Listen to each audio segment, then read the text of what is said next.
बिस्मिल्लाहिर्रहमानिर्रहीम। मैं हूँ हकीम मोहम्मद अहमद सलीमी। आज हम बात करेंगे आम जो वकूअ पज़ीर मसला है जिसे नज़ला, ज़ुकाम, बुखार, खांसी। और जैसे ही ये मौसम सर्द हुआ है इसके साथ ही हम अपने इर्द गिर्द लोगों को देख रहे हैं कि नज़ला ज़ुकाम काफ़ी ज़्यादा लोग छींकते हुए नज़र भी आ रहे हैं। उस नज़ला ज़ुकाम हो रहा है, अब खांसी हो रही है। और ऊपर जो इस पे सबसे ज़्यादा मसाइल वाली बात ये बन गई है कि जो कोरोना जिसका आगाज़ हम लास्ट जनवरी, फरवरी, मार्च में पाकिस्तान में ये इसका हुआ था, उसका एक दफ़ा दूसरा दौर शुरू हो चुका हुआ है।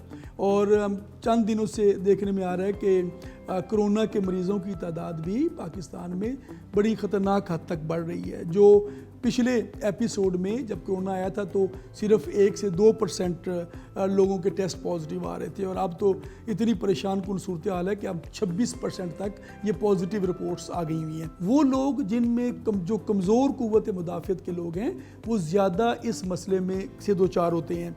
मसलन छोटी उम्र के बच्चे और बड़ी उम्र के जो 50-60 साल से ज़्यादा उम्र के अफराद हैं, जो जिनमें क़ुव्वत मुदाफ़ियत बहुत कमज़ोर होती है, वो इस मौसम की तब्दीली और ऐसी जो पेंडेमिक है, ऐसी जो वबा है, उससे बहुत जल्दी मुतासर होते हैं। इसके अलावा वो लोग जो बीमारियों में, मुख्तलिफ़ बीमारियों में काफ़ी अरसे से उसमें मुब्तला हैं, मसलन अमराज़ क़ल्ब के जो दिल के जो मरीज़ हैं, जो गुर्दे के कोई पुराने मरीज़ हैं, जिगर के कोई पुराने मरीज़ हैं, और किसी को आंतों का मसाइल है, कोई इसहाल वगैरह जो क्रॉनिक डायसेंट्री वगैरह में, तो ऐसे लोग जिनमें क़ुव्वत मुदाफ़ियत कमज़ोर हो जाती है। सबसे पहले तो मैं अर्ज़ करूँ कि मौसम की तब्दीली के साथ हमें ये बात समझ लेनी चाहिए, अल्लाह ताला ने हमें अक्ल और शऊर दिया है, तो फ़ौरी तौर पर जो इस मौसम की मुनासबत से अपने लिबास को अख्तियार करें। अब गर्मियों वाला लिबास तर्क करें और सर्दियों वाला जो लिबास है वो बतदरीज उसकी तरफ इजाफ़ा करें और अपने आप को ढांप के रखें, ज़्यादा सर्दी का एक्सपोजर से बचें। इसके साथ और इस मौसम में हम देखते हैं कि जो गर्म ग़िज़ाओं का इस्तेमाल, मिर्च मसालेदार चीज़ों का इस्तेमाल भी बढ़ जाता है और हलवों का इस्तेमाल रुझान हो जाता है, तो उस तरफ तवज्जो करनी चाहिए, मगर बतदरीज ये ग़िज़ाएँ भी अपनी मामूल का हिस्सा बनानी चाहिए। इस मौसम में ख़ास तौर पर एक अल्लाह ताला ने हमारे पास बहुत एक ज़बरदस्त नेमत अता की है जिसे हम अलसी के नाम से जानते हैं। किसी ज़माने में अलसी की पिनियाँ इस मौसम में बननी शुरू हो जाया करती थी। अलसी मुख्तलिफ़ हमारी घर के जो डिशें होती थी उसका हिस्सा हुआ करती थी, मगर अब सूबे इत्तेफाक के बदकिस्मती है कि अब अलसी का इस्तेमाल उस तरह हमारे घरों में नहीं होता है। एक दफ़ा फिर अलसी का इस्तेमाल शुरू करें, और अलसी का इस्तेमाल का बेहतरीन तरीका ये है कि अलसी लें, छोटे बीज, सीड्स होते हैं, बीज होते हैं, पंसार से, परचून से मिल जाती है, ये लेकर और इसे तवे पर या फ्राई पैन में इसको हल्का सा भून लें, बिरिया कर लें, और इसे गुड़ के साथ या शहद में मिलाकर इस्तेमाल करना शुरू कर दें। एक छोटी चम्मच, आधी से एक छोटी चम्मच सुबह शाम 2 टाइम इस्तेमाल करें। जो क़ुव्वत मुदाफ़त के कमज़ोरी के शिकार लोग हैं वो इसको मामूल बनाएं, और जो ख़ास तौर पर जिनको सर्दी बहुत लगती है या जो थोड़ी सी मौसम की तब्दीली के साथ चेस्ट डिजीज़ में मुब्तला हो जाते हैं, जिन रेशे का मामला हो जाता है और जिनको नमूनिया जैसे असरात पैदा हो जाते हैं, वो अलसी का इस्तेमाल अपना मामूल बना लें। इसके अलावा कुछ चीज़ें ऐसी हैं जिस तरह हम कोरोना के दौर में हमने बहुत जो शोहरत पाई, ख़ास तौर पर मुलट्ठी है।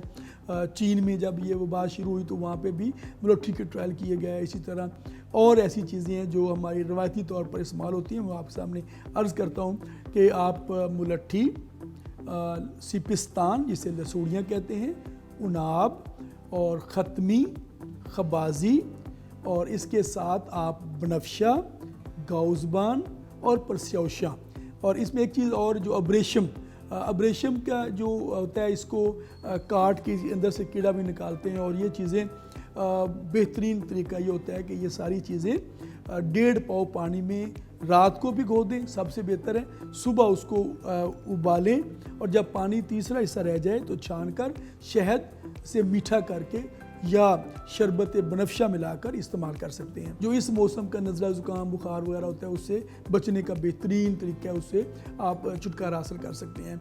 جن لوگوں کو یہ چیزیں نہیں دستیاب ہوتی یا ان کے لیے ظاہر کام کی مصروفیت کی وجہ سے وہ یہ حاصل نہیں کر سکتے، تو اب مختلف کمپنیاں جن کے جوہر ڈشاندہ جس نے پوری دنیا میں بڑی شہرت پائی ہے کرونا کے حوالے سے بھی، نزلہ زکام کے حوالے سے بھی، تو وہ صبح دوپہر شام ایک ساشے جوہر ڈشاندہ استعمال کریں۔ اور اس کے علاوہ کچھ جو سیرپ ہیں، جو شربت بازار میں دستیاب ہیں، ایک کمپنی کا لال شربت بڑا معروف ہے، جن کو خاص طور پر ریشہ زیادہ آ رہا ہو تو وہ ایکسپیکٹوڈنٹ کے طور پر لال شربت استعمال کر سکتے ہیں۔ ایک اور شربت ہے جسے شربت صدر کے نام سے جانتے ہیں، وہ بڑا اچھا ہے اس کے حوالے سے، جو عمومی کھانسی ہے، کھانسی نزلہ زکام ہے اس کے لیے اور چیسٹ کے معاملات کے لیے استعمال کر سکتے ہیں۔ تو جو وائرس کے حوالے سے جو وائرل ڈیزیزز ہیں ان سے بچنے کے لیے اور اپنی قوت مدافعت کو بہتر کرنے کے لیے، وباؤں سے محفوظ رہنے کے لیے آپ زنک کا استعمال کر سکتے ہیں۔ زنک کے ڈراپس بھی ملتے ہیں، زنک کے کیپسول بھی موجود ہیں، زنک کے اب تو سیرپ بھی آ رہے ہیں۔ تو جس بچوں کے لیے سیرپ، بڑوں کے لیے کیپسول، اور اگر کوئی نوسٹرل یا ناک کا مسئلہ ہو، ناک بند ہو، زکام وغیرہ رہتا ہو تو اس کے لیے ناک میں ڈالنے کے لیے ڈراپس بھی موجود ہیں۔ اللہ تعالیٰ آپ ہم سب کو ان امراض سے محفوظ رکھے اور اللہ تعالیٰ ہمیں صحت و سلامتی کے ساتھ اپنی زندگی گزارنے کی توفیق عطا فرمائے۔